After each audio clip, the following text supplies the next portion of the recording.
everyone. Welcome to the Women Talk Construction podcast, where we discuss women in construction and other non-traditional careers.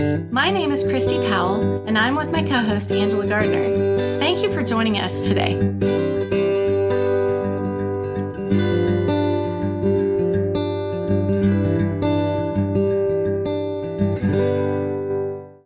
The intro and outro music is all original music from Justin Fox. He plays with the music acts Foxy J and The Jury and Chasing Vixen. Their music is featured on all social media sites and streaming services. Please check out his music online and at a venue near you. Hello, everyone. This is Women Talk Construction, and we are talking about authenticity and vulnerability today. Some big topics and heavy words, but I'm sure we've all have experienced it through our journey of our careers, and I'm sure you have, Christy. Yeah, definitely vulnerability. Well, for me, it was figuring out that I guess authenticity, vulnerability for me means, and I think for many people maybe, but for me right now means that I figured out that I was very challenged. I could not ask for help for some reason. And so I had to learn how to do that later on. And that wasn't so much in my professional life. I did that in my professional, but in my personal. But, you know, as we all know, personal stuff does bleed into our professional lives a lot. And, you know, that was just even asking my peers for help or guidance when it came to, you know, job searches or defining what I wanted to do with my career next or where my passions lied. Because I think in my 40s, my early 40s, I came to a point where I wasn't really happy anymore. I didn't have a passion. I didn't have the drive. And so finally, when I discovered how to ask for help, those conversations started. How about you? I avoided authenticity like it was a plague. I was vulnerable, but I didn't let anybody know I was vulnerable. And for some reason, I thought I had to be invincible because I was in a career where I was surrounded by males. And I felt like I really had to fit in to their space instead of trying to be myself and being vulnerable and asking questions. Now, I've always been a good question asker, but I never asked questions that made me not look intelligent. So Yes. The things I really needed to learn, I wasn't willing to ask. I wasn't willing to ask for help. I felt like I had to prove something. And to be honest, until I reached out to you actually on social media. And until I put myself in a vulnerable place to ask, what do you think about this? I didn't even know who you were, but I knew you were a female in the industry. And it was a nervous place for me to switch roles. And I wanted to know what you thought about it, you know, because I saw you on LinkedIn. I knew that you were really good at marketing. I knew you were really good at business development. And I thought, well, maybe she'll answer me. If I just ask her a question. And that was probably the most vulnerable I've ever been in my career. Honestly, I always felt like I was proving something. So when you came back with the answer, and I can't remember exactly what it was, but it was like, why not? And I thought to myself, that is so my response to everything. Well, why not? Of course you can do it. Yeah. What do you got to lose? Right. Yeah. Yes. So, so that was really kind of my first jump towards, hey, it's all right to ask for help.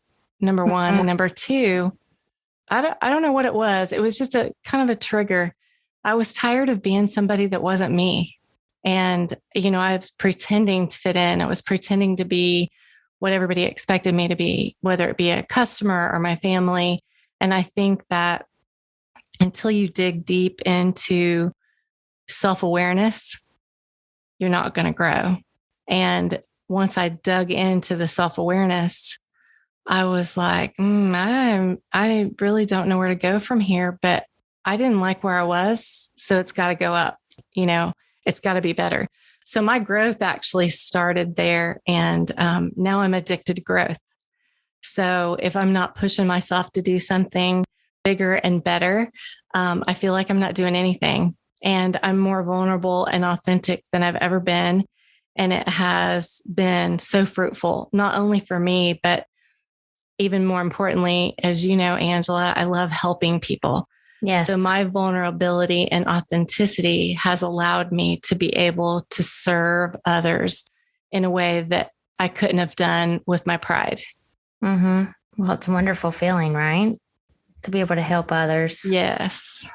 Find their passion. Right. And I didn't even know I had a problem with pride.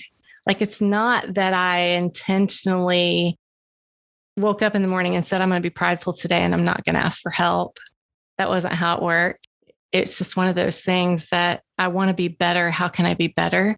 And when you start thinking like that, then things start coming to you and you start learning from them. And then you turn into a sponge. Oh, I want more. I want more. I want more. And I really thought that if I was authentic, people wouldn't like me. If everybody knew who I really was, they wouldn't like me. And it was really interesting to find out that when people knew my real junk stuff, whatever you want to call it, they still liked me and a lot, not just a little bit.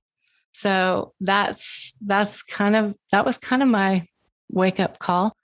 But the authenticity and vulnerability lesson that I learned has really helped me with a lot of women who are in our industry or in any non-traditional career. Really encourage them, do some self-growth, find out who you are, find out what you want, what's your passion, and then chase it. Don't be somebody you're not just because you have to fit in or you want to make this much money or you want to be like someone else. Be yourself, because that is the best you. And you are the best you can be for others when you are yourself. Right. Because you're building relationships built on trust, right? Right. Yeah. And that's where trust starts, is being authentic. So, yeah. It's interesting. I wonder if a study's ever been done when people actually start to learn that that's a better road to take. I know that with the Brene Brown, all of her books out, that's kind of shed a lot of light on it in her TED Talk. So, yeah, I think that helped too. I listened to a lot of Brene podcast and her books, and just listening to her perspective about it, because she was in the same boat. I think if we all want to sit back and look at it, go backwards and say, oh, I might have had a little of that too, I think we would all be there. I think our time there might be different. Everybody's length of time that they're in that space of, not wanting to ask for help and not wanting to be authentic, not letting people know who you are really as a person. It's almost like you put up a facade, but I think everybody's journey is a little bit different as far as the length of time that it goes on. But listening to her and her story helped me really to be who I really am. Because when she shares the story, she shares all the experiences that came along afterwards. And you already know, but honestly, I've had the most impactful blessing of a life since I chose to be who I am, who God made me. So, but yeah, listening to Brene Brown was really good for me because her perspectives are real. She is authentic and she is vulnerable. And that's really the key to all of it, according to her. Yes. I love Brene Brown. So the definition of vulnerability is the quality or state of being exposed to the possibility of being attacked or harmed, either physically or emotionally. Conversation tells me that the reason we're not being vulnerable is because we are afraid. Yeah. We're fearful of what's going to happen if people think we're vulnerable and we're not this big, tough, I can handle anything type of girl. Yeah, I can definitely see that in myself and in the past, and until I discovered self-awareness like yourself and self-reflection. Yeah. Self-care. I think it's really good to tell the younger generation too that something I didn't know. And I think that's probably why I did stay in fear a lot of times. Everybody has stuff. I used to think I was the only one that had stuff. It's not true. It doesn't matter if you meet the president of the United States or you meet a refugee. We all have stuff and we all put on our pants the same way every morning. And I wish somebody would explain that to me a lot better. I don't think I would have been living in fear of my past or fear of my choices. We all make bad choices in life, right? At some point in time or another. But nobody ever told me, hey, everybody makes bad choices. It's okay. Like the biggest thing is you pick yourself back up, you dust yourself back off, and you keep moving and learn from it. Do something better. Move forward and don't waller in it. I've never been a wallower really, so that's always been good. I just pick myself, dust myself off and do the same thing wrong again. But it would have been really helpful. And that's why I'm mentioning it. Just know that if you make a mistake, everybody does. And it's okay. It doesn't matter how big or how small. Failure is growth. Every time I fail, I think to myself, I'm going to learn something from this and it's going to be good. Right. Yeah, that's true. Yeah, I think it wasn't until, I didn't really experience a lot of failures until later in my career, say when I was in my 40s, late 30s, and of course, going through the Great Recession. That was, it wasn't failure, but it certainly was stressful. So when I did experience failure, no one had taught me how to deal with that. So I had to learn how to deal with that. And I did grow from it. And I certainly took opportunity to learn from it by reading books or, looking things up online or reaching out to mentors or friends or peers or taking time just to take a breath. Right. So, that's what I really want the, younger generation here too, because we live in such a fast-paced world where everything is coming at you all the time. And that's sometimes just a needed thing, is just to take a step back and pause, take a walk through the forest, or, take just a 15-minute walk or breather or, I don't know, stretch. So, yeah. And men, I think they've been raised over all these years to be strong. And so they don't really understand. I'm not saying all of them, but they don't really understand the benefits of being authentic and vulnerable in their life. And I just want to tell them right now, we as females appreciate the fact when you're vulnerable and authentic with us. And I think men in general, I've seen the younger generation, my daughter's age, I've seen those age men are really stepping up to that, being authentic and vulnerable. And they're seeing a lot more happiness and a lot more joy in their lives, not only in their family, but in their career.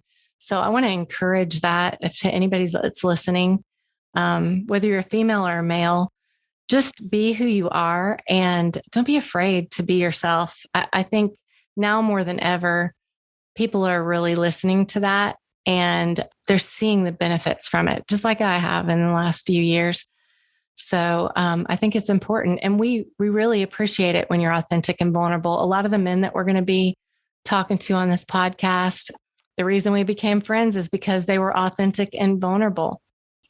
And those friendships have turned into some amazing initiatives. Those friendships have turned into some amazing roundtables where we're making a big difference in the skilled workforce.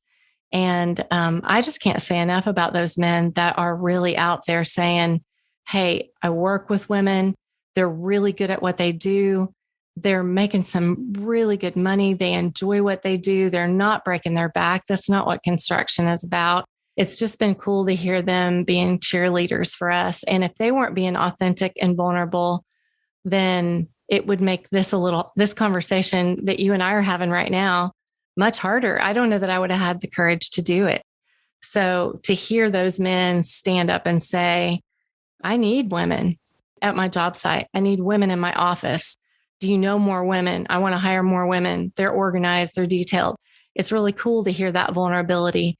And those types of organizations are growing. Mm-hmm. Their sales are rocking. The men that I know that have chosen to take that route, they're successful, very successful.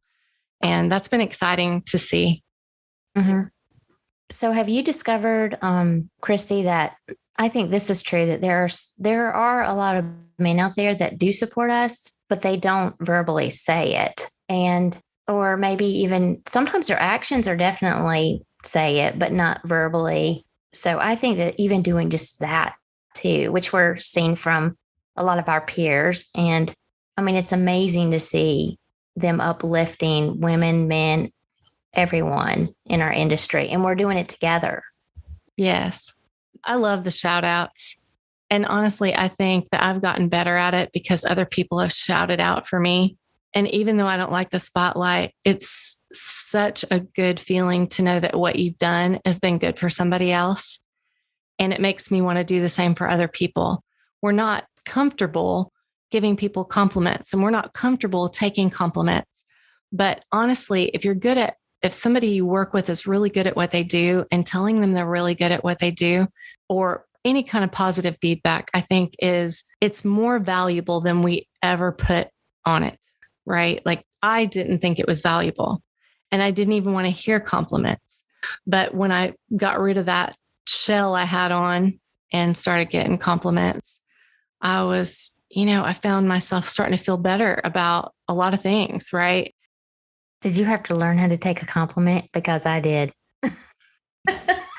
I still am. I told you the other day that last shout out, I don't even remember what it was about today, but I literally went through an entire day so emotional because at one point everybody was shouting out to me and I wanted to be under a rock and then I'd come up from the rock and then I'd beat my chest like an ape, right? Like we did it kind of thing. And then I'd go back under my rock, like, please don't talk about me anymore. So it's tough. I mean, it's tough to take a compliment, but I think we need to get used to it because this uplifting and building up of one another is the key to our whole country being a better place.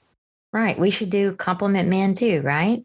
Right. Absolutely. And men, I think women in general are better at that. I think we were made to, we were made to raise children, right?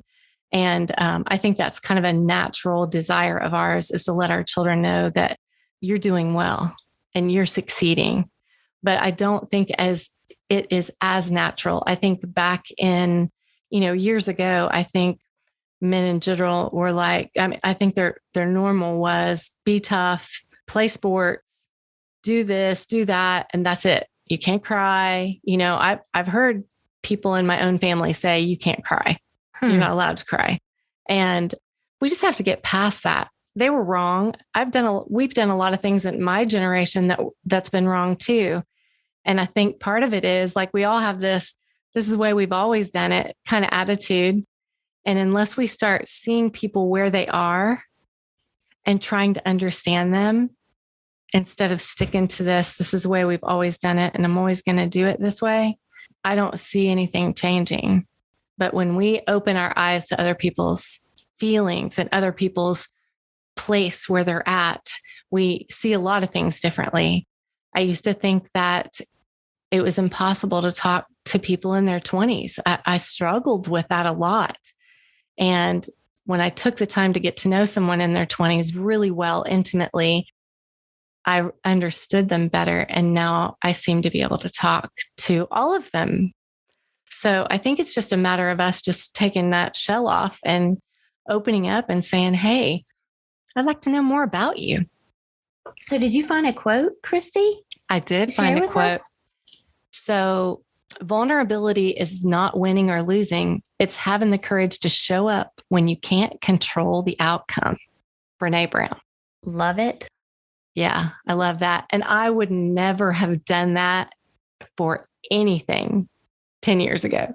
There was no way I was going to do anything that I couldn't control the outcome of. And just think of how I think back now, how many things I limited myself to. Oh yeah. When we think we can't control it, we certainly do limit ourselves. And the one thing that I did learn is I can't control anything. I can just work around it and find solutions or. Right. Well, this was a good talk about authenticity and vulnerability. And I'm really looking forward to our next podcast. We're going to talk a little bit about leadership and what we've done to help us grow in our authenticity and vulnerability and some other areas in our industry. And then we're also going to talk a little bit about what we do for fun. So stay tuned, and we can't wait to talk with you again. That's all for this episode. Thank you so much for listening to the Women Talk Construction podcast with your hosts, Christy Powell and Angela Gardner. See you next time.